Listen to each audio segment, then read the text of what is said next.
இதை பற்றி இதிலும் எந்த கருத்துக்கள் பரிமாறப்படவில்லை.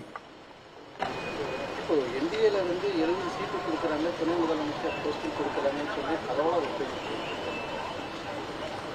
பல்வேறு உயர்மட்டத்திலிருந்து, திரைப்படத்திலிருந்து, உயர்ந்த இடத்திலிருந்து அதை விட்டுவிட்டு மக்கள் பணியாற்றுவதற்காக ஒருவர் வருகை தந்திருக்கிறார் என்று சொன்னால், மக்களும் அதை ஏற்றுக்கொண்டு அவர்தான் தமிழ்நாட்டில் எதிர்காலத்தை ஆள வேண்டும் என்று விரும்புகிற போது அவர்தான் தமிழ்நாட்டுடைய முதலமைச்சர் என்பதை யாராலும் மாற்ற இயலாது. பவன்குமார் வந்து விஜய் கூட பேசினதாக அதுபோன்ற செய்தி எனக்கு எட்டவில்லை. என்டிஏ கூட்டணியில் சேருவதற்கு சிபிஐ வச்சு அழுத்தம் கொடுக்கப்படுறதா ஒரு பேச்சு இருக்கு, பரவலாக பேச்சு மக்களே பேசுகிறாங்க. பொதுவாக நேற்றைய தினம் அவர் அங்கே அழைக்கப்பட்டார். அங்கே அழைக்கப்பட்டவுடன் அதற்கான உரிய பதிலை அவர் அளித்திருக்கிறார். எங்களை பொறுத்தவரையிலும், தலைவரை பொறுத்தவரையிலும் முதலமைச்சர் என்பதற்காகத்தான் இத்தனை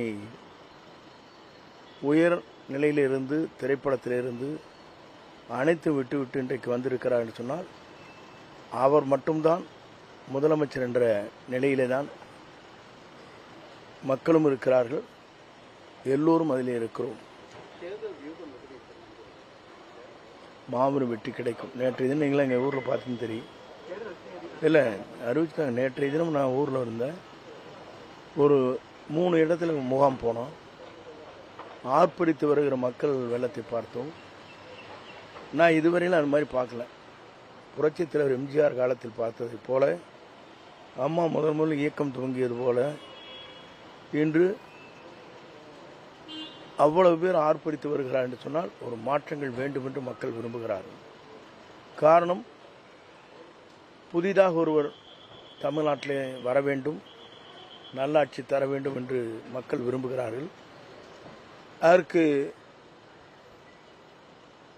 இன்று சிறந்த தலைவராக ஒரு நேர்மையான ஆட்சி நடத்துவதற்கு ஒருவர் வேண்டும். இன்று சட்ட ஒழுங்கு சரியாக இல்லை. பெண்கள் பாலியல் குற்றங்கள் நடைபெற்றுக் கொண்டிருக்கிறது.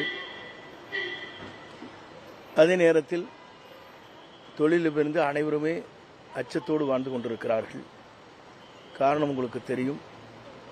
மாற்றங்கள் மீண்டும் தமிழ்நாட்டிலே திராவிட முன்னேற்றக் கழகம் வந்துவிடக்கூடாது என்பதிலே எல்லோரும் தெளிவாக இருக்கிறார் என்பது பத்திரிகையாளராக இருக்கிற உங்கள் அத்தனை பேருக்கும் தெரியும். ஆகிய ஒரு மாற்றத்தை உருவாக்குற திறன் இவர் ஒருவருக்கு மட்டும்தான் இருக்கிறதே தவிர யாருக்கும் இல்லை. இப்போது வரைக்கும் அனைத்து தொகுதிகளிலுமே தாவக வேட்பாளர்களை நிறுத்துவதற்கு ஒரு சவாலான விஷயமா தான் இருக்கும் அப்படின்னு எதிர்கட்சிகள் சொல்றாங்க. அதை பற்றி எதிர்கட்சிகள் சொல்வது வேறு. ஆய்வுப் பணிகள் முடிக்கப்பட்டிருக்கிறது. தயார் நிலையத்தை 234 தொகுதியிலும் போட்டியிடுவதற்கு வேட்பாளர்கள், சிறந்த வேட்பாளர் இருக்கிறார். விஜயனுடைய தனிப்பட்ட குடும்ப விவகாரம் இந்த இதில் வந்து எதிரொலிக்கு